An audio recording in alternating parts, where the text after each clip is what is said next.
Who Moved My Cheese by Dr. Spencer Johnson. Foreword by Kenneth, Blanchard, Ph.D.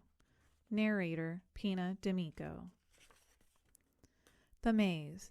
Have you ever looked around your office and thought that everybody was lost in the maze? They are. Why? Because client files are not properly filed in the filing room or filing cabinet, documents are missing from a file or still in a to-be-filed location, an employee is on vacation or ill and the document or file is locked in their desk. File names or locations of electronic files or documents are unknown. Emails are stored on a colleague's password-protected computer, or worse, still have been deleted and lost forever. The list goes on. Studies suggest that up to 30% of a person's time is spent each day in the maze, searching for documents, files, and information. This lost time results in lost productivity regardless of the industry involved. In time, this can translate to 2 hours per person per day, 10 hours per person per week, 450 hours per person per year. Average cost per person to the company amounts to money, money, money. The parts of all of us. The simple and the complex. The 4 imaginary characters depicted in this story. The mice, Sniff and Scurry, and the little people, Hem and Haw, are intended to represent the simple and the complex parts of ourselves, regardless of our age, gender, race, or nationality.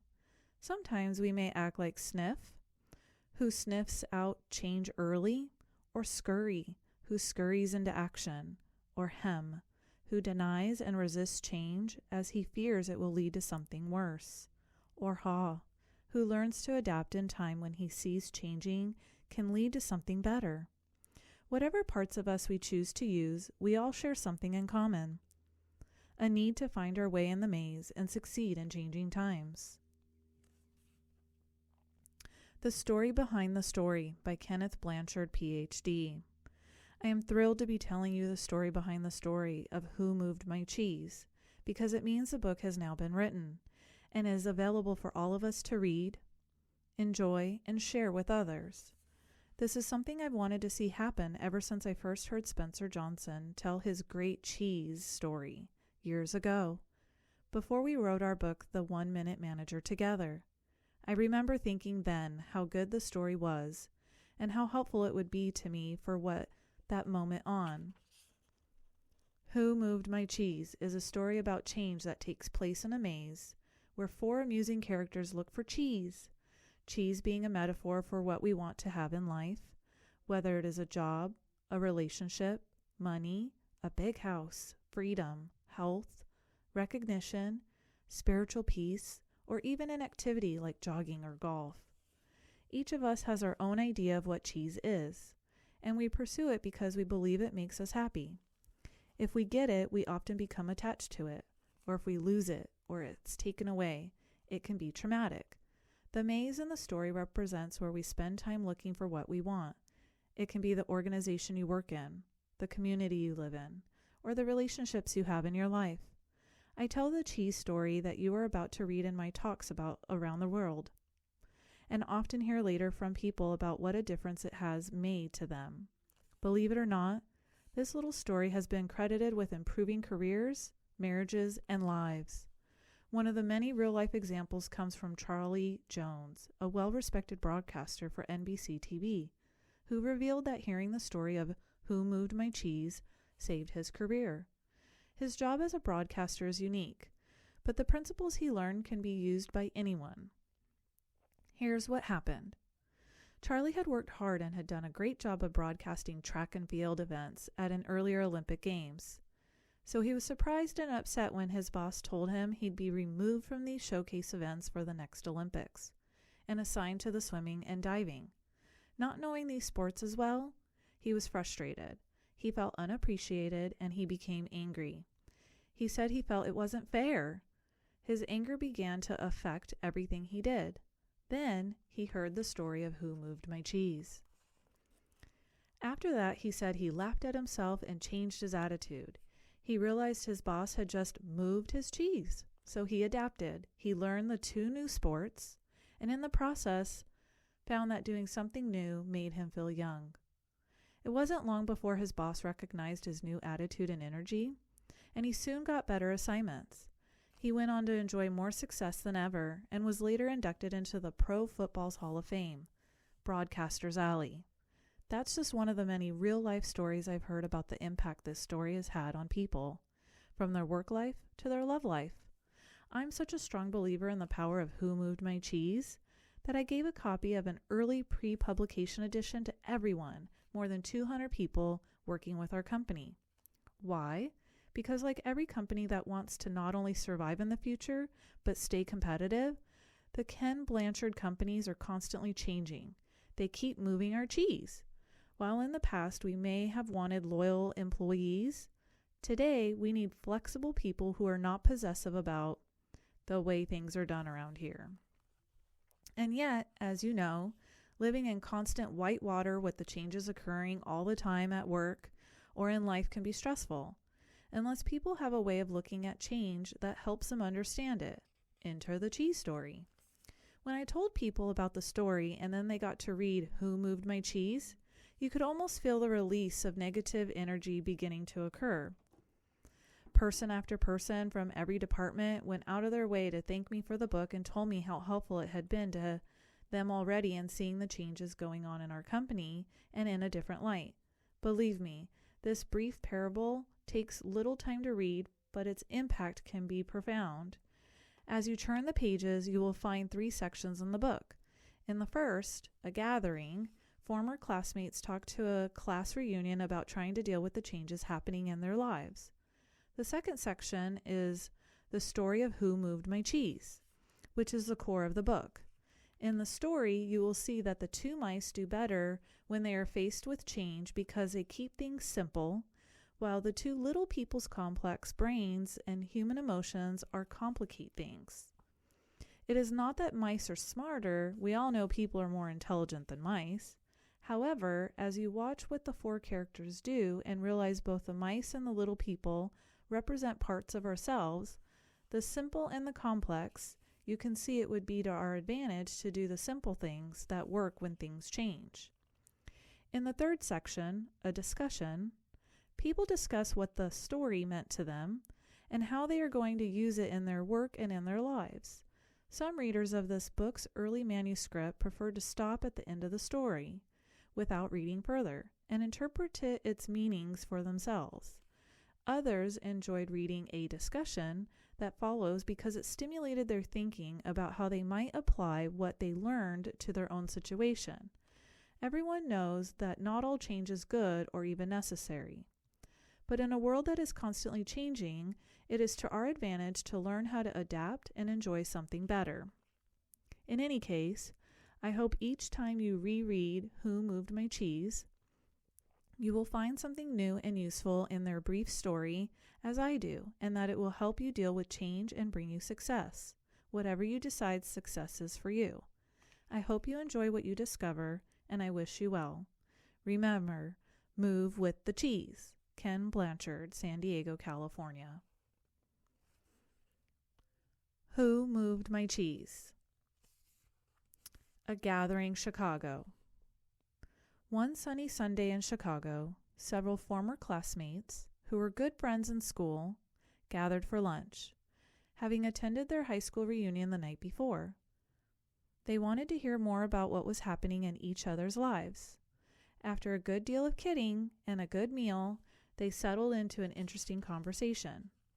Angela, who had been one of the most popular people in the class, said, "Life sure did turn out differently than I thought it would when we were in school. A lot has changed." "It certainly has," Nathan echoed.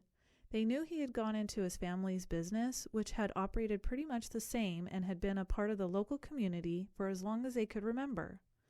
So they were surprised when he seemed concerned. He asked, "But have you noticed how we don't want to change when things change?" Carlos said, "I guess we resist changing because we're afraid of change." "Carlos, you were captain of the football team," Jessica said. "I never thought I'd hear you say anything about being afraid." They all laughed as they realized that although they had gone off in different directions, from working at home to managing companies, they were experiencing similar feelings. Everyone was trying to cope with the unexpected changes that were happening to them in recent years, and most admitted that they did not know a good way to handle them. Then Michael said, "I used to be afraid of change. When a big change came along in our business, we didn't know what to do, so we didn't adjust and we almost lost it. That is," he continued, "until I heard a funny little story that changed everything." "How so?" Nathan asked. "Well, the story changed the way I looked at change, from losing something to gaining something, and it showed me how to do it. After that, things quickly improved at work and in my life. At first, I was annoyed with the obvious simplicity of the story because it sounded like something we might have been told in school. Then I realized I was really annoyed with myself for not seeing the obvious and doing what works when things change. When I realized the 4 characters in the story represented the various parts of myself, I decided who I wanted to act like, and I changed. Later, I passed the story on to some people in our company, and they passed it on to others. And soon our business did much better, because most of us adapted to change better. And like me, many people said it helped them in their personal lives. However, there were a few people who said they got nothing out of it. They either knew the lessons and were already living them, or, more commonly, they thought they already knew everything and didn't want to learn. They couldn't see why so many others were benefiting from it. When one of our senior executives, who was having difficulty adapting, said the story was a waste of time, other people kidded him, saying they knew which character he was in the story, meaning the one who learned nothing new and did not change. "What's the story?" Angela asked. "It's called Who Moved My Cheese?" The group laughed. "I think I like it already," Carlos said. "Would you tell us the story? Maybe we can get something from it." "Sure," Michael replied. "I'd be happy to. It doesn't take long." And so he began. Who Moved My Cheese? The story. Once, long ago in a land far away, there lived 4 little characters who ran through a maze, looking for cheese to nourish them and make them happy. 2 were mice, named Sniff and Scurry, and 2 were little people, beings who were as small as mice but who looked and acted a lot like people today. Their names were Hem and Haw. Due to their small size, it would be easy not to notice what the 4 of them were doing. But if you looked closely enough, you could discover the most amazing things. Every day, the mice and the little people spent time in the maze looking for their own special cheese. The mice, Sniff and Scurry, possessing simple brains and good instincts, searched for the hard nibbling cheese they liked, as mice often do. The 2 little people, Hem and Haw, used their complex brains, filled with many beliefs and emotions, to search for a very different kind of cheese, with a capital C, which they believed would make them feel happy and successful. As different as the mice and the little people were, they shared something in common. Every morning, they each put on their jogging suits and running shoes, left their little homes, and raced out into the maze looking for their favorite cheese. The maze was a labyrinth of corridors and chambers, some containing special cheese, but they were also dark corners and blind alleys leading nowhere. It was an easy place for anyone to get lost. However, for those who found their way, the maze held secrets that let them enjoy a better life. The mice, Sniff and Scurry, used the simple trial and error method of finding cheese. They ran down one corridor, and it proved empty. They turned and ran down another. They remembered the corridors that held no cheese and quickly went into new areas. Sniff would smell out the general direction of the cheese, using his great nose, and Scurry would race ahead. They got lost, as you might expect, went off in the wrong direction, and often bumped into walls. But after a while, they found their way. Like the mice, the 2 little people, Hem and Haw, also used their ability to think and learn from their past experiences. However, they relied on their complex brains to develop a more sophisticated method of finding cheese. Sometimes they did well, but at other times their powerful human beliefs and emotions took over and clouded the way they looked at things. It made life in the maze more complicated and challenging. Nonetheless, Sniff, Scurry, Hem, and Haw all discovered in their own way what they were looking for. They each found their own kind of cheese one day at the end of one of the corridors in Cheese Situation C. Every morning after that, the mice and the little people dressed in their running gear and headed over to Cheese Station C. It wasn't long before they each established their own routine. Sniff and Scurry continued to wake early every day and race through the maze, always following the same route. When they arrived at their destination, the mice took off their running shoes, tied them together, and hung them around their necks so they could get to them quickly whenever they needed them again. Then they enjoyed the cheese. In the beginning, Hem and Haw also raced towards Cheese Station C every morning to enjoy the tasty new morsels that awaited them. But after a while, a different routine set in for the little people. Hem and Haw awoke each day a little later, dressed a little slower, and walked to Cheese Station C. After all, they knew where the cheese was now and how to get there. They had no idea where the cheese came from or who put it there. They just assumed it would be there. As soon as Hem and Haw arrived at Cheese Station C each morning, they settled in and made themselves at home. They hung up their jogging suits, put away their running shoes, and put on their slippers. They were becoming very comfortable now that they had found the cheese. "This is great," Hem said. "There's enough cheese here to last us forever." The little people felt happy and successful and thought they were now secure.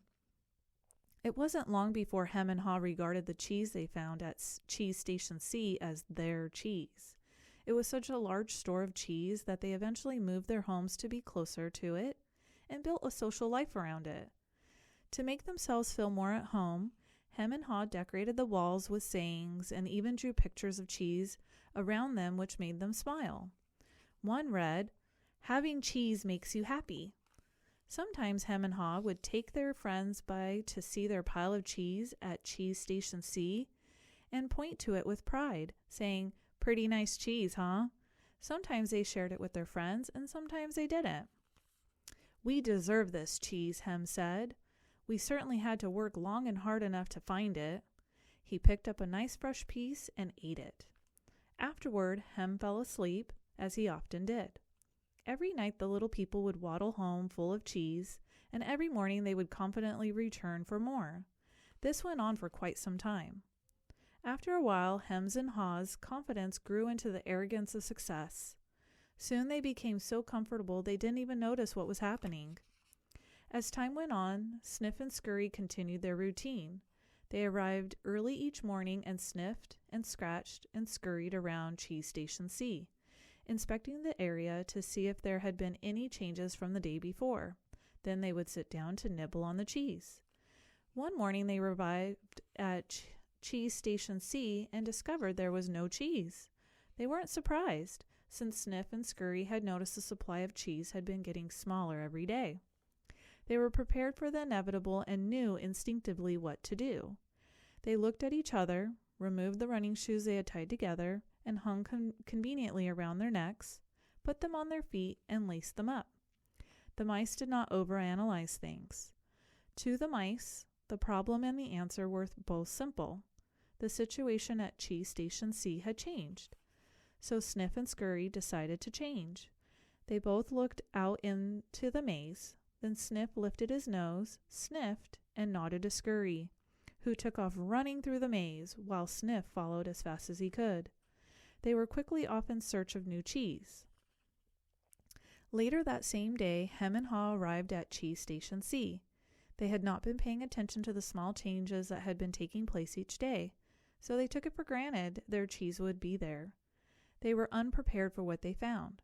"What? No cheese?" Hem yelled. He continued yelling, "No cheese! No cheese!" as though if he shouted loud enough someone would put it back. "Who moved my cheese?" he hollered. Finally, he put his hands on his hips, his face turned red, and he screamed at the top of his voice, "It's not fair!" Haw just shook his head in disbelief. He too just counted on finding cheese at Cheese Station C. He stood there for a long time, frozen with shock.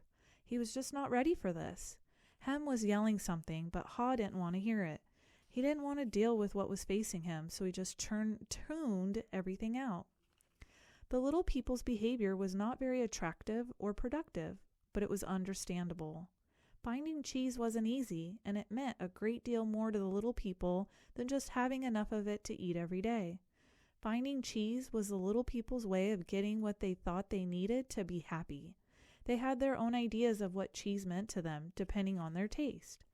For some, finding cheese was having material things. For others, it was enjoying good health or developing a spiritual sense of well-being. For Haw, cheese just meant feeling safe, having a loving family someday, and living in a cozy cottage on Cheddar Lane. To Hem, cheese was becoming a big cheese in charge of others and owning a big house atop Camembert Hill. Because cheese was important to them, the two little people spent a long time trying to decide what to do. All they could think of was to keep looking around cheeseless Station C to see if the cheese was really gone. While Sniff and Scurry had quickly moved on, Hem and Haw continued to hem and haw. They ranted and raved at the injustice of it all. Haw started to get depressed. What would happen if the cheese wasn't there tomorrow? He had made future plans based on this cheese. The little people couldn't believe it. How could this have happened? No one had warned them. It wasn't right. It was not the way things were supposed to be. Hem and Haw went home that night hungry and discouraged. But before they left, Haw wrote on the wall, "The more important your cheese is to you, the more you want to hold on to it." The next day, Hem and Haw left their homes and returned to Cheese Station C again, where they still expected somehow to find their cheese. The situation had not changed. The cheese was no longer there. The little people didn't know what to do. Hem and Haw just stood there, immobilized, like two statues. Haw shut his eyes as tight as he could and put his hands over his ears. He just wanted to block everything out. He didn't want to know the cheese supply had gradually been getting smaller. He believed it had been moved all of a sudden. Hem analyzed the situation over and over, and eventually his complicated brain with its huge belief system took hold. "Why did they come do this to me?" he demanded. "What's really going on here?" Finally, Haw opened his eyes, looked around and said, "By the way, where are Sniff and Scurry? Do you think they know something we don't?" Hem scoffed. "What would they know?" Hem continued, "They're just mice. They just respond to what happens. We're little people. We're smarter than mice. We should be able to figure this out too." "I know we're smarter," Haw said, "but we don't seem to be acting smarter at the moment. Things are changing around here, Hem. Maybe we need to change and do things differently." "Why should we change?" Hem asked. "We're little people. We're special. This sort of thing should not happen to us. Or if it does, we should at least get some benefits." "Why should we get benefits?" Haw asked. "Because we're entitled," Hem claimed. "Entitled to what?" Haw wanted to know. "We're entitled to our cheese." "Why?" Haw asked. "Because we didn't cause this problem," Hem said. "Somebody else did this, and we should get something out of it." Haw suggested, "Maybe we should simply stop analyzing the situation so much and go find some new cheese." "Oh no," Hem argued. "I'm going to get to the bottom of this." While Hem and Haw were still trying to decide what to do, Sniff and Scurry were already well on their way. They went farther into the maze, up and down corridors, looking for cheese in every cheese station they could find. They didn't think of anything else but finding new cheese. They didn't find any for some time until they finally went into an area of the maze where they had never been before, Cheese Station N. They squealed with delight. They found what they had been looking for, a great supply of new cheese. They could hardly believe their eyes. It was the biggest store of cheese the mice had ever seen. In the meantime, Hem and Haw were still back in Cheese Station C, evaluating their situation. They were now suffering from the effects of having no cheese. They were becoming frustrated and angry and were blaming each other for the situation they were in. Now and then, Haw thought about his mice friends, Sniff and Scurry, and wondered if they had found any cheese yet. He believed they might be having a hard time, as running through the maze usually involves some uncertainty, but he also knew that it was likely to only last for a while. Sometimes Ha would imagine Sniff and Scurry finding new cheese and enjoying it. He thought about how good it would be for him to be out on an adventure in the maze and to find fresh new cheese. He could almost taste it. The more clearly Ha saw the image of himself finding and enjoying the new cheese, the more he saw himself leaving Cheese Station C. "Let's go," he explained all of a sudden. "No," Hem quickly responded. "I like it here. It's comfortable. It's what I know. Besides, it's dangerous out there." "No, it isn't," Ha argued. "We've run through many parts of the maze before, and we can do it again." "I'm getting too old for that," Hem said, "and I'm afraid I'm not interested in getting lost and making a fool of myself. Are you?" With that, Ha's fear of failing returned, and his hope of finding new cheese faded. So every day the little people continued to do what they had done before. They went to Cheese Station C, found no cheese, and returned home, carrying their worries and frustrations with them. They tried to deny what was happening, but found it harder to get to sleep, had less energy the next day, and were becoming irritable. Their homes were not the nurturing places they once were. The little people had difficulty sleeping and were having nightmares about not finding any cheese. But Hem and Ha still returned to Cheese Station C and waited there every day. Hem said, "You know, if we just work harder, we'll find that nothing has really changed that much. The cheese is probably nearby. Maybe they just hid it behind the wall." The next day, Hem and Ha returned with tools. Hem held the chisel, while Ha banged on the hammer until they made a hole in the wall of Cheese Station C. They peered inside but found no cheese. They were disappointed but believed they could solve the problem, so they started earlier, stayed longer, and worked harder. But after a while, all they had was a large hole in the wall. Ha was beginning to realize the differences between activity and productivity. "Maybe," Hem said, "we should just sit here and see what happens. Sooner or later, they have to put the cheese back." Ha wanted to believe that, so each day he went home to rest and returned reluctantly with Hem to Cheese Station C, but cheese never reappeared. By now, the little people were growing weak from hunger and stress. Ha was getting tired of just waiting for their situation to improve. He began to see that the longer they stayed in their cheeseless situation, the worse off they would be. Ha knew they were losing their edge. Finally, one day, Ha began laughing at himself. "Ha ha, look at us. We keep doing the same things over and over again and wonder why things don't get better. If this wasn't so ridiculous, it would be even funnier." Ha did not like the idea of having to run through the maze again, but he knew he would get lost and have no idea where he would find any cheese. But he had to laugh at his folly when he saw what his fear was doing to him. He asked Hem, "Where did we put our running shoes?" It took a long time to find them because they had put everything away when they found their cheese at Cheese Station C, thinking they wouldn't be needing them anymore. As Hem saw his friend getting into his running gear, he said, "You're not really going out into the maze again, are you? Why don't you just wait here with me until they put the cheese back?" "Because you just don't get it," Ha said. "I didn't want to see it either, but now I realize they're never going to put yesterday's cheese back. It's time to find new cheese." Hem argued, "But what if there's no cheese out there? Or even if there is, what if you don't find it?" "I don't know," Ha said. He had asked himself those same questions too many times and felt the fear again that kept him where he was. He asked himself, "Where am I more likely to find cheese, here or in the maze?" He painted a picture in his mind. He saw himself venturing out into the maze with a smile on his face. While this picture surprised him, it made him feel good. He saw himself getting lost now and then in the maze, but felt confident he would eventually find new cheese out there and all the good things that came with it. He gathered his courage.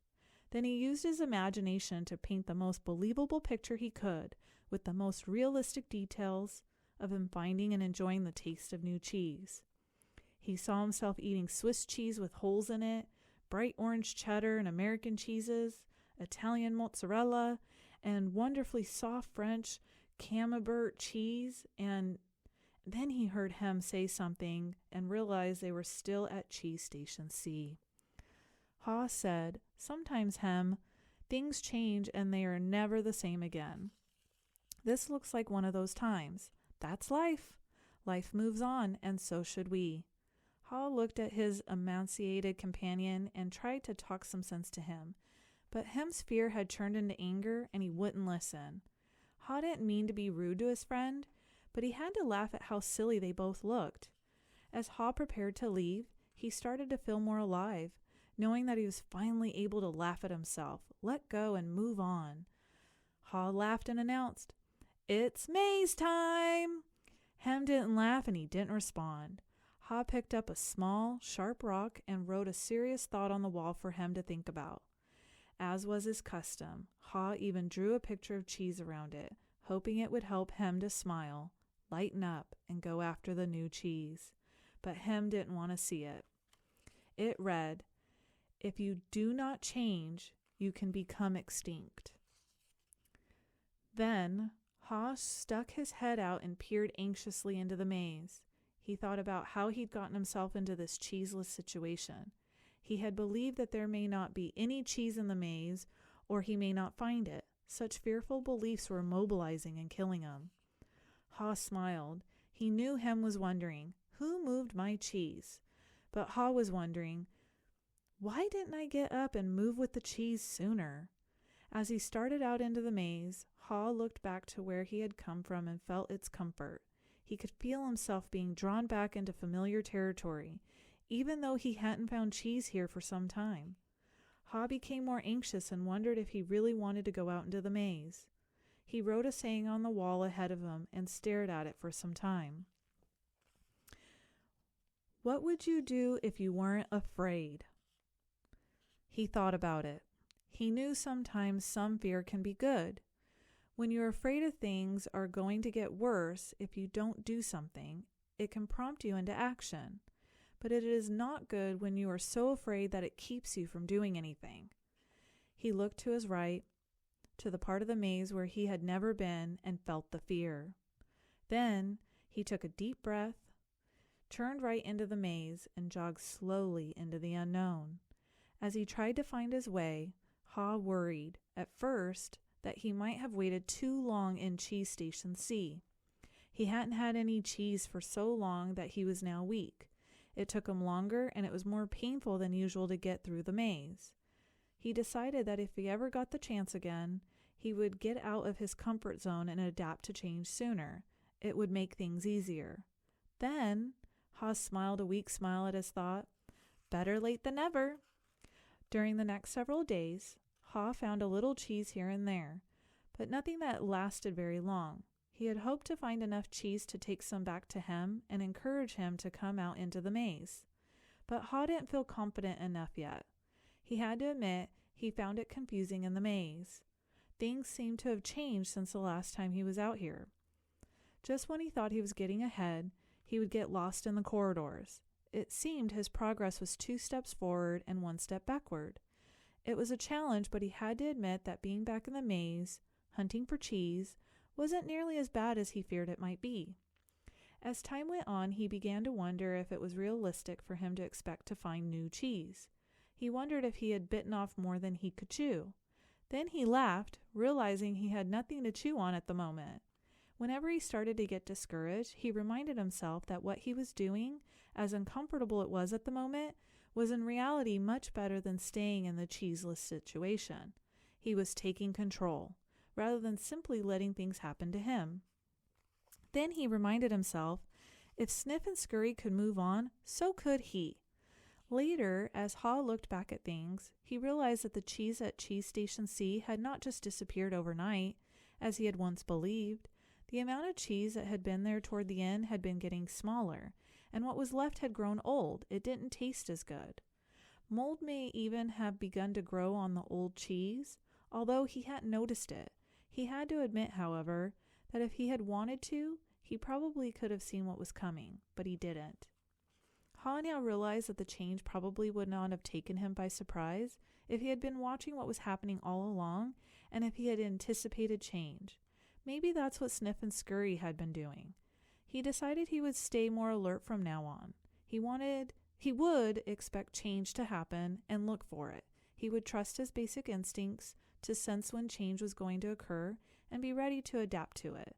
He stopped for a rest and wrote on the wall of the maze, "Smell the cheeses often so you know when it's getting old." Sometime later, after not finding cheese for what seemed like a long time, Ha finally came across a huge cheese station, which looked promising. When he went inside, however, he was most disappointed to discover that the cheese station was empty. "This empty feeling has happened to me too often," he thought. He felt like giving up. Ha was losing his physical strength. He knew he was lost and was afraid, and he would not survive. He thought about turning around and heading back to Cheese Station C. At least, if he made it back and Hem was still there, Ha wouldn't be alone. Then he asked himself the same question again. What would I do if I weren't afraid? Ha thought he was past his fear, but he was afraid more often than he liked to admit, even to himself. He wasn't always sure what he was afraid of, but in his weakened condition, he knew now he was simply fearful of going on alone. Ha didn't know it, but he was running behind because he was still weighed down by fearful beliefs. Ha wondered if Hem had moved on, or if he was still paralyzed by his own fears. Then, Ha remembered the times when he had felt his best in the maze. It was when he was moving along. He wrote on the wall, knowing it was as much a reminder to himself it was marking for his friend Hem, hopefully to follow. Movement in a new direction helps you find new cheese. Ha looked down the dark passageway and was aware of his fear. What lay ahead? Was it empty? Or worse, were the dangers lurking? He began to imagine all kinds of frightening things that could happen to him. He was scaring himself to death. Then he laughed at himself. He realized his fears were making things worse. So he did what he would do if he weren't afraid. He moved in a new direction. As he started running down the dark corridor, he began to smile. Ha didn't realize it yet, but he was discovering what nourished his soul. He was letting go and trusting what lay ahead for him, even though he did not know exactly what it was. To his surprise, Ha started to enjoy himself more and more. Why do I feel so good, he wondered. I don't have any cheese, and I don't know where I'm going. Before long, he knew why he felt good. He stopped to write again on the wall. When you stop being afraid, you feel good. Ha realized he had been held captive by his own fear. Moving in a new direction had freed him. Now he felt the cool breeze that was blowing in this part of the maze, and it was refreshing. He took in some deep breaths and felt invigorated by the movement. Once he had gotten past his fear, it turned out to be more enjoyable than he once believed it could be. Ha hadn't felt this way for a very long time. He had almost forgotten how much fun it was to go for it. To make things even better, Ha started to paint a picture in his mind again. He saw himself in a great realistic detail, sitting in the middle of a pile of all his favorite cheeses, from cheddar to brie. He saw himself eating the many cheeses he liked, and he enjoyed what he saw. Then he imagined how much he would enjoy all their great tastes. The more clearly he saw the image of himself enjoying new cheese, the more real and believable it became. He could sense that he was going to find it. He wrote, "Imagining yourself enjoying your new cheese leads you to it." Ha kept thinking about what he could gain instead of what he was losing. He wondered why he had always thought that a change would lead to something worse. Now he realized that change could lead to something better. Why didn't I see this before? He asked himself. Then he raced through the maze with greater strength and agility. Before long, he spotted a cheese station and became excited as he noticed little pieces of new cheese near the entrance. They were types of cheese he had never seen before, but they looked great. He tried them and found that they were delicious. He ate most of the new cheese bits that were available and put a few in his pocket to have later and perhaps share with him. He began to regain his strength. He entered the cheese station with great excitement. But, to his dismay, he found it was empty. Someone had already been there and had left only the few bits of new cheese. He realized that if he had moved sooner, he would very likely have found a good deal of new cheese here. Ha decided to go back and see if Hem was ready to join him. As he retraced his steps, he stopped and wrote on the wall, "The quicker you let go of old cheese, the sooner you find new cheese." After a while, Ha made his way back to Cheese Station C and found Hem. He offered Hem bits of new cheese, but was turned down. Hem appreciated his friend's gesture, but said, "I don't think I would like new cheese. It's not what I'm used to. I want my own cheese back, and I'm not going to change until I get what I want." Ha just shook his head in disappointment and reluctantly went back out on his own. As he returned to the farthest point he had reached in the maze, he missed his friend, but realized he liked what he was discovering. Even before he found what he hoped would be a great supply of new cheese, if ever, he knew that what made him happy wasn't just having cheese. He was happy when he wasn't being run by his fear. He liked what he was doing now. Knowing this, Ha didn't feel as weak as he did when he stayed in Cheese Station C with no cheese. Just realizing he was not letting his fear stop him and knowing that he had taken a new direction nourished him and gave him strength. Now he felt that it was just a question of time before he found what he needed. In fact, he sensed he had already found what he was looking for. He smiled as he realized. It is safer to search in the maze than remain in a cheeseless situation. Ha realized again, as he had once before, that what you are afraid of is never as bad as what you imagine. The fear you let build up in your mind is worse than the situation that actually exists. He'd been so afraid of never finding new cheese that he didn't even want to start looking. But since starting his journey, he had found enough cheese in the corridors to keep him going. Now he looked forward to finding more. Just looking ahead was becoming exciting. His old thinking had been clouded by his worries and fears. He used to think about not having enough cheese or not having it last as long as he wanted. He used to think more about what could go wrong than what could go right. But that had changed in the days since he had left Cheese Station C. He used to believe that cheese should never be moved and that change wasn't right. Now he realized it was natural for change to continually occur, whether you expect it or not. Change could surprise you only if you didn't expect it and weren't looking for it.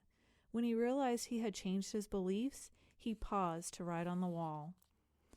Old beliefs do not lead you to new cheese. Ha hadn't found any cheese yet, but as he ran through the maze, he thought about what he had already learned. Ha now realized that his new beliefs were encouraging new behaviors. He was behaving differently than when he kept returning to the same cheeseless station. He knew that when you change what you believe, you change what you do. You can believe that a change will harm you or resist you, or you can believe that finding new cheese will help you and embrace the change. It all depends on what you choose to believe, he wrote on the wall.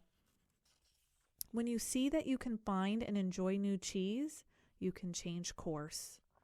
Ha knew he would be in better shape now if he had dealt with the change months sooner and left Cheese Station C earlier. He would feel stronger in body and spirit, and he could have coped better with the challenge of finding new cheese. In fact, he probably would have found it by now if he had expected change, rather than wasting time denying that the change had already taken place. He used his imagination again and saw himself finding and savoring new cheese. He decided to proceed into the more unknown parts of the maze and found little bits of cheese here and there. Ha began to regain his strength and confidence. As he thought back on where he had come from, Ha was glad he had written on the wall in many places. He trusted that it would serve as a marked trail for him to follow through the maze, if he ever chose to leave Cheese Station C. Ha just hoped that he was heading in the right direction. He thought about the possibility that Hem would read the handwriting on the wall and find his way. He wrote on the wall what he had been thinking about for some time. Noticing small changes early helps you adapt to the bigger changes that are to come. By now, Ha had let go of the past and was adapting to the present. He continued on through the maze with greater strength and speed, and before long it happened. When it seemed like he had been in the maze forever, his journey, or at least this part of his journey, ended quickly and happily. Ha proceeded along a corridor that was new to him, rounded a corner, and found new cheese at Cheese Station N. When he went inside, he was startled by what he saw. Piled high everywhere was the greatest supply of cheese he had ever seen. He didn't recognize all that he saw, as some kinds of cheese were new to him. Then he wondered for a moment whether it was real or just his imagination, until he saw his old friend Sniff and Scurry. Sniff welcomed Haw with a nod of his head, and Scurry waved his paw. Their fat little bellies showed that they had been here for some time. Haw quickly said his hellos, and soon took bites of every one of their favorite cheeses. He pulled off his shoes, tied the laces together, and hung them around his neck in case he needed them again. Sniff and Scurry laughed. They nodded their heads in admiration. Then Haw jumped into the new cheese. When he had eaten his fill, he lifted a piece of fresh cheese and made a toast. Hooray for change! As Haw enjoyed the new cheese, he reflected on what he had learned. He realized that when he had been afraid to change, he had been holding on to the illusion of old cheese that was no longer there. So what was it that made him change? Was it the fear of starving to death? Haw smiled as he thought it certainly helped. Then he laughed and realized that he had started to change as soon as he had learned to laugh at himself and at what he had been doing wrong. He realized the fastest way to change is to laugh at your own folly. Then you can let go and quickly move on. He knew he had learned something useful about moving on from his mice friends, Sniff and Scurry. They kept life simple. They didn't overanalyze or overcomplicate things. When the situation changed and the cheese had been moved, they changed and moved with the cheese. He would remember that. Haw had also used his wonderful brain to do what little people do better than mice. He envisioned himself, in the realistic detail, finding something better, much better. He reflected on the mistakes he had made in the past and used them to plan for his future. He knew that you could learn to deal with change. You could be more aware of the need to keep things simple, be flexible, and move quickly. You did not need to overcomplicate matters or confuse yourself with fearful beliefs. You could notice when the little changes began so that you could be better prepared for the big change that might be coming. He knew he needed to adapt faster, for if you do not adapt in time, you might as well not adapt at all. He had to admit that the biggest inhibitor to change lies within yourself, and that nothing gets better until you change. Perhaps most importantly, he realized that there is always new cheese out there, whether you recognize it at the time or not, and that you are rewarded with it when you go past your fear and enjoy the adventure. He knew some fear should be respected, as it can keep you out of real danger, but he realized most of his fears were irrational and had kept him from changing when he needed to. He didn't like it at the time, but he knew that the change had turned out to be a blessing in disguise, as it led him to find better cheese. He had even found a better part of himself. As Haw recalled what he had learned, he thought about his friend Hem. He wondered if Hem had read any of his sayings Haw had written on the wall at Cheese Station C and throughout the maze. Had Hem ever decided to let go and move on? Had he ever entered the maze and discovered what could make his life better? Or was Hem still hemmed in because he would not change? Haw thought about going back again to Cheese Station C if he could find Hem, assuming that Haw could find his way back there. If he found Hem, he thought he might be able to show him how to get out of his predicament.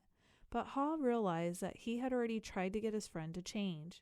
Hem had to find his own way, beyond his comforts and past his fears. No one else could do it for him or talk him into it. He somehow had to see the advantage of changing himself. Haw knew he had left a trail for him and that he could find his way if he could just read the handwriting on the wall. He went over and wrote down a summary of what he had learned on the largest wall of cheese, Station N. He drew a large piece of cheese around all the insights he had become aware of and smiled as he looked at what he had learned. The handwriting on the wall. Change happens. They keep moving the cheese. Anticipate change. Get ready for the cheese to move. Monitor change. Smell the cheese often so you know when it's getting old. Adapt to change quickly. The quicker you let go of old cheese, the sooner you can enjoy new cheese. Change. Move with the cheese. Enjoy change. Savor the adventure and enjoy the taste of new cheese. Be ready to change quickly and enjoy it again and again. They keep moving the cheese. Haw realized how far he had come since he had been with Hem in Cheese Station C, but he knew it would be easy for him to slip back if he got too comfortable. So each day he inspected Cheese Station N to see what the condition of the cheese was. He was going to do whatever he could to avoid being surprised by unexpected change. While Haw still had a great supply of cheese, He often went out into the maze and explored new areas to stay in touch with what was happening around him. He knew it was safer to be aware of his real choices than to isolate himself in his comfort zone. Then Ha heard what he thought was the sound of movement out in the maze. As the noise grew louder, he realized that something was coming. Could it be that Hem was arriving? Was he about to turn the corner? Ha said a little prayer and hoped, as he had many times before, that maybe, at last, his friend was finally able to move with the cheese and enjoy it. The end. Or is it the new beginning? A discussion later that same day. When Michael finished telling the story, he looked around the room and saw his former classmates smiling at him.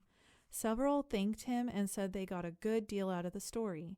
Nathan asked the group, "What would you think of getting together later and maybe discussing it?" Most of them said they would like to talk about it, and so they arranged to meet later for a drink before dinner. That evening, as they gathered into the hotel lounge, they began to kid each other about finding their cheese and seeing themselves in the maze. Then Angela asked the group good-naturedly, "So, who were you in the story? Sniff, Scurry, Hem, or Haw?" Carlos answered, "Well, I was thinking about that this afternoon. I clearly remember a time before I had my sporting good business when I had a rough encounter with change. I wasn't Sniff. I didn't sniff out the situation and see the change early, and I certainly wasn't Scurry. I didn't go into action immediately. I was more like Hem, who wanted to stay in familiar territory.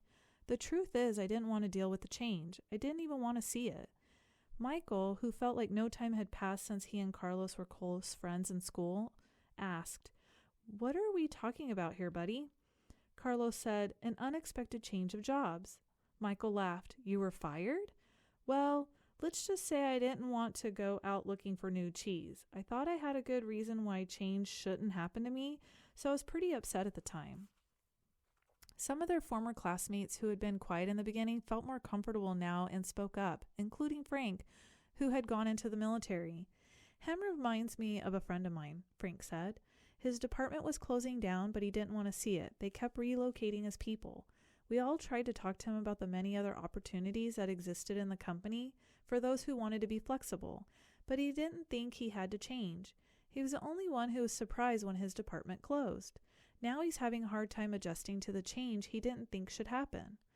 Jessica said, "I didn't think it should happen to me either, but my cheese has been moved more than once, especially in my personal life, but we can get to that later." Many in the group laughed except Nathan. "Maybe that's the whole point," Nathan said. "Change happens to all of us." He added, "I wish my family had heard the cheese story before this. Unfortunately, we didn't want to see the changes coming in our business, and now it's too late. We're having to close many of our stores." That surprised many in the group because they thought that Nathan was lucky to be in a secure business he could depend on year after year. "What happened?" Jessica wanted to know. "Our chain of small stores suddenly became old-fashioned when the mega store came to town with its huge inventory and low prices. We just couldn't compete with that. I can see now that instead of being like Sniff and Scurry, we were like Hem. We stayed where we were and didn't change. We tried to ignore what was happening, and now we are in trouble. We could have taken a couple of lessons from Ha, because we certainly couldn't laugh at ourselves and change what we were doing." Laura, who had become a successful businesswoman, had been listening, but had said very little in town now. "I thought about the story this afternoon too," she said. "I wondered how I could be more like Ha and see what I was doing wrong, laugh at myself, change, and do better."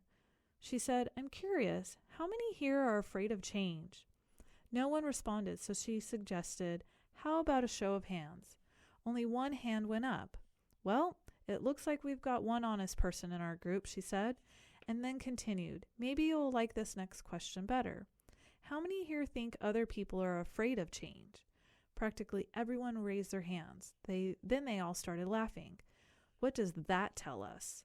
"Denial," Nathan answered. "Sure," Michael admitted. "Sometimes we're not even aware that we're afraid. I know I wasn't. When I first heard the story, I loved the question, what would you do if you weren't afraid?"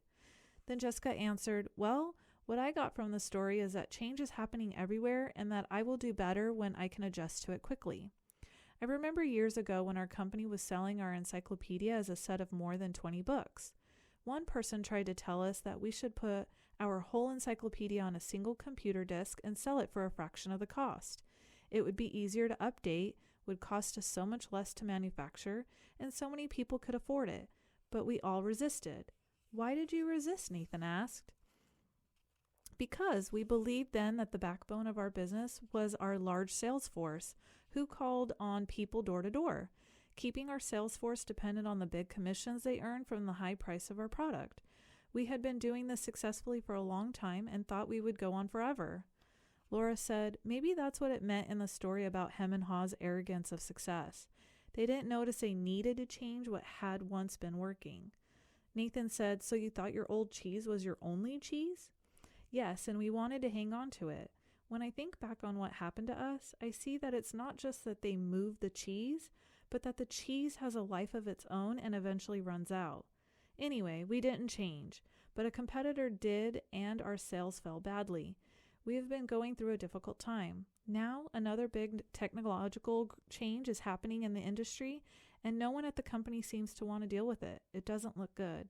I think I could be out of a job soon. It's maze time, Carlos called out. Everyone laughed, including Jessica. Carlos turned to Jessica and said, it's good that you can laugh at yourself. Frank offered, that's what I got out of the story. I tend to take myself too seriously. I noticed how Haw changed when he could finally laugh at himself and at what he was doing. No wonder he was called Haw. The group groaned at the obvious play on words. Angela asked, do you think that Hem ever changed and found new cheese? Elaine said, I think he did. I don't, Corey said. Some people never change and they pay a price for it. I see people like Hem in my medical practice. They feel entitled to their cheese. They feel like victims when it's taken away and blames others. They get sicker than people who let go and move on. Then Nathan said quietly, as though he was talking to himself, I guess the question is, what do we need to let go of and what do we need to move on to? No one said anything for a while. I must admit, Nathan said, I saw what was happening with stores like ours in other parts of the country, but I hoped it wouldn't affect us. I guess it's a lot better to initiate change while you can than it is to try to react and adjust to it. Maybe we should move our own cheese. What do you mean? Frank asked. Nathan answered, I can't help but wonder where we could be today if we had sold the real estate under all our old stores and built one great modern store to compete with the best of them. Laura said, maybe that's what Haw meant when he wrote on the wall, savor the adventure and move with the cheese. Frank said, I think some things shouldn't change. For example, I want to hold on to my basic values, but I realize now that I would be better off if I had moved with the cheese a lot sooner in my life. Well, Michael, it was a nice little story, Richard, the classic skeptic said, but how did you actually put it into use in your company? The group didn't know it yet, but Richard was experiencing some changes himself. Recently separated from his wife, he was now trying to balance his career with raising his teenagers. Michael replied, I thought my job was just to manage the daily problems as they came up, when what I should have been doing was looking ahead and paying attention to where we were going. And boy, did I manage those problems 24 hours a day. I wasn't a lot of fun to be around. I was in a rat race and I couldn't get out. Laura said, so you were managing when you needed to be leading? Exactly, Michael said. Then, when I heard the story of who moved my cheese, I realized my job was to paint a picture of new cheese that we would all want to pursue, so we could enjoy changing and succeeding, whether it was at work or in life. Nathan asked, what did you do at work? Well, when I asked people in our company who they were in the story, I saw we had every one of the 4 characters in our organization. I came to see that the sniffs, scurries, hems, and haws each needed to be treated differently. Our sniffs could sniff out changes in the marketplace, so they helped us update our corporate vision. They were encouraged to identify how the changes could resist in new products and services our customers would want. The sniffs loved it and told us they enjoyed working in a place that recognized change and adapted in time. Our scurries liked it to get things done, so they were encouraged to take actions based on the new corporate vision. They just needed to be monitored so they didn't scurry off in the wrong direction. They were then rewarded for actions that brought up new cheese. They liked working in a company that valued action and results. What about the hems and haws? Angela asked. Unfortunately, the hems were the anchors that slowed us down, Michael answered. They were either too comfortable or too afraid to change. Some of our hems changed only when they saw the sensible vision we painted that showed them how changing would work to their advantage. Our hems told us they wanted to work in a place that was safe, so the change needed to make sense to them and increase their sense of security. When they realized the real danger of not changing, some of them changed and did well. The vision helped us turn many of our hems into haws. What did you do with the hems who didn't change? Frank wanted to know. We had to let them go, Michael said sadly. We wanted to keep all our employees, but we knew if our business didn't change quickly enough, we would all be in trouble. Then he said, the good news is that while our haws were initially hesitant, they were open-minded enough to learn something new, act differently, and adapt in time to help us succeed. They came to expect change and actively look for it. Because they understood human nature, they helped us paint a realistic vision of new cheese that made good sense to practically everyone. They told us they wanted to work in an organization that gave people the confidence and tools to change. And they helped us keep our sense of humor as we went about our new cheese. Richard commented, you got all that from a little story? Michael smiled. It wasn't the story, but what we did differently based on what we took from it. Angela admitted, I'm a little bit like Hem, so for me, the most powerful part of the story was when Hall laughed at his fear and went on to paint a picture in his mind where he saw himself enjoying new cheese. It made going into the maze less fearful and more enjoyable, and he eventually got a better deal. That's what I want to do more often. Frank grinned. So even hems can sometimes see the advantage of changing. Carlos laughed, like the advantage of keeping their jobs. Angela added, or even getting a good raise. Richard, who had been frowning during the discussion, said, my manager's been telling me our company needs to change. I think what she's really telling me is that I need to, but I haven't wanted to hear it. I guess I never really knew what the new cheese was that she was trying to move us to, or how I could gain from it. A slight smile crossed Richard's face as he said, I must admit, I like this idea of seeing new cheese and imagining yourself enjoying it. It lightens everything up. When you see how it can make things better, you get more interested in making the changes happen. Maybe I could use this in my personal life, he added. My children seem to think that nothing in their lives should ever change. I guess they're acting like Hem. They're angry. They're probably afraid of what the future holds. Maybe I haven't painted a realistic picture of new cheese for them, probably because I don't see it myself. The group was quiet as several people thought about their own lives. Well, Jessica said, most people here have been talking about jobs, but as I listened to the story, I also thought about my personal life. I think my current relationship is old cheese that has some pretty serious mold on it. Corey laughed in agreement. Me too. I probably need to let go of a bad relationship. Angela countered, or perhaps the old cheese is just old behavior. What we really need to let go of is the behavior that is the cause of our bad relationships, and then move on to a better way of thinking or acting. Ouch, Corey reacted. Good point. The new cheese is a new relationship with the same person. Richard said, I'm beginning to think there is more to this than I thought. I like the idea of letting go of old behavior instead of letting go of the relationship. Repeating the same behavior will just get the same results. As far as work goes, maybe instead of changing jobs, I should be changing the way I'm doing my job. I'd probably have a better position by now if I did. Then Becky, who lived in another city but had returned for the reunion, said, as I was listening to the story and to everyone's comments here, I've had to laugh at myself. I've been like Hem for so long, hemming and hawing and afraid of change. I didn't realize how many other people did this as well. I'm afraid I've passed it on to my children without even knowing it. As I think about it, I realize change really can lead you to a new and better place, although you're afraid it won't at the time. I remember a time when our son was a sophomore in high school. My husband's job required us to move from Illinois to Vermont, and our son was upset because he had to leave his friends. He was a star swimmer at the high school in Vermont, had no swim team. So he was angry with us for making him move. As it turned out, he fell in love with Vermont mountains, took up skiing, skied at his college team, and now lives happily in Colorado. If we had all enjoyed this cheese story together over a cup of hot chocolate, we could have saved our family a lot of stress. Jessica said, I'm going home to tell my family this story. I'll ask my children who they think I am. sniff, scurry, hem, or haw, and who they feel they are. We could talk about what we feel our family's old cheese is and what our new cheese could be. That's a good idea, Richard said, surprising everyone, even himself. Frank then commented, I think I'm going to be more like Ha and move with the cheese and enjoy it. And I'm going to pass this story along to my friends who are worried about leaving the military and what the change might mean to them. It could lead to some interesting discussions. Michael said, well, that's how we improved our business. We had several discussions about what we got from the cheese story and how we could apply it to our situation. It was great because we had language that was fun for us to use to talk about how we were dealing with change. It was very effective, especially as it spread deeper into the company. Nathan asked, what do you mean by deeper? Well, the further we went into our organization, the more people we found who felt they had less power.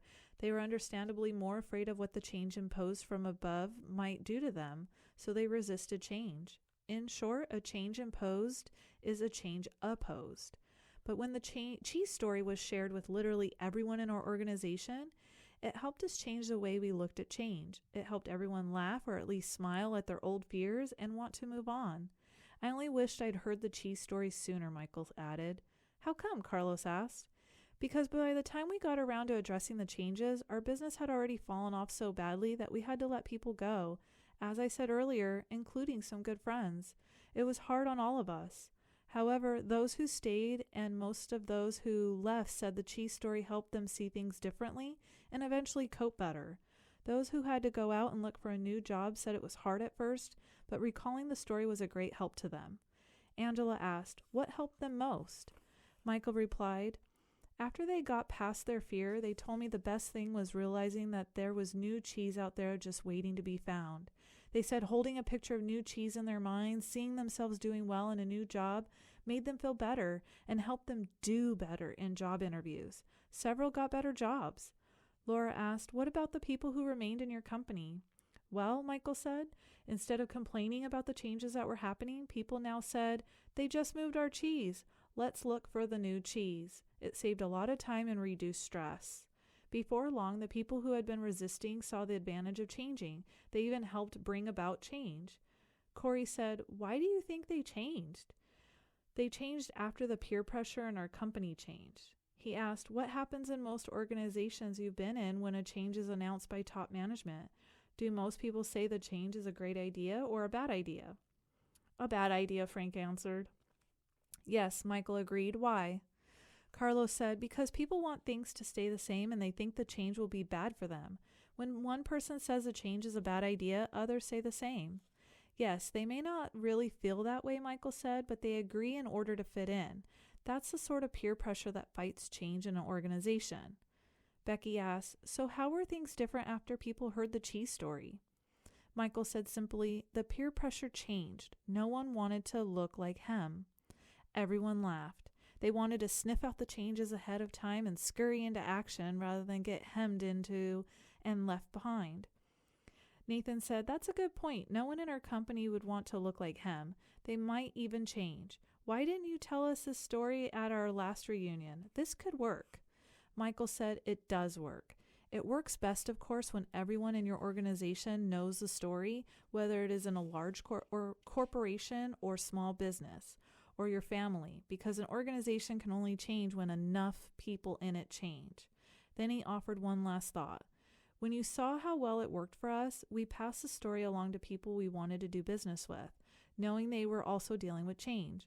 We suggested we might be their new cheese, that is, better partners for them to succeed with. It led to new business. That gave Jessica several ideas and reminded her that she had some early sales calls in the morning. She looked at her watch and said, well, it's time for me to leave this cheese station and find some new cheese. The group laughed and began saying their goodbyes. Many of them wanted to continue the conversation but needed to leave. As they left, they thanked Michael again. He said, I'm very glad you found the story so useful, and I hope you will have the opportunity to share it with others soon. The end. Who moved my document? At lunch, the day after viewing the movie and reading the book, Who Moved My Cheese, 3 colleagues, Antonia, Brian, and Caitlin, were discussing how life was at their office. Antonia, You know the story could signify a day in our office. Brian, that doesn't make any sense. Caitlin, what do you mean by that, Antonia? Antonia, well, let's see. Have you ever spent time looking for a file or an email? Brian, yes, several times a day. Antonia, do you always find it immediately? Brian, of course not. Antonia, so you could describe our office as a maze? Brian, I suppose so. Antonia, any documents, files, or emails as the cheese? Caitlin, I get it. The different characters represent the different types of people in the office. Antonia, exactly. Brian, possibly. Antonia, so there are some people in the office who, when faced with the problem of finding missing documents, files, emails, or information, will begin searching high and low to locate the information they need. Caitlin, that is true. Antonia, imagine the increased productivity of such people if they had a structured, organized, and efficient system for managing documents and records. Brian, explain. Antonia, well, instead of using, or rather wasting, all that wonderful energy and driving searches for documents and files, they could use it to make the company stronger and more profitable. Brian, I suppose it could happen. Antonia, there are yet others in the office when faced with the same situation who spend their time wondering where the information might be, or discussing with others about what is going wrong. They analyze how it might be better or who is to blame. Caitlin, I know people like that. Antonia, eventually they decide the information is not going to miraculously appear and they go off in search of what they want. Caitlin, yep. Brian, I suppose your point is that they could use their time more productively with the type of system you envision. Antonia, precisely. Caitlin, I think you could be right. Brian, wait, isn't there a character missing? Antonia, yes, I am sure we all have come across the person who, for whatever reason, gives up when faced with such difficulties. They take the position that because somebody else has caused the problem, they should fix it. So they do nothing. They refuse to look for the document or file. Brian, so how does your system help them? Caitlin, I know, because all documents, files, emails, and records are stored in a specific location in a uniform manner. They will not have the excuse that somebody else has the file in their possession. Antonia, correct. As a result, these people will become more productive and efficient. Brian, I suppose it could work, but does such system exist? Caitlin, and can we afford it? Antonia, yes, it does. The one I'm familiar with is CNET, ECM. Caitlin, okay, so when do we get CNET, our new cheese? The end.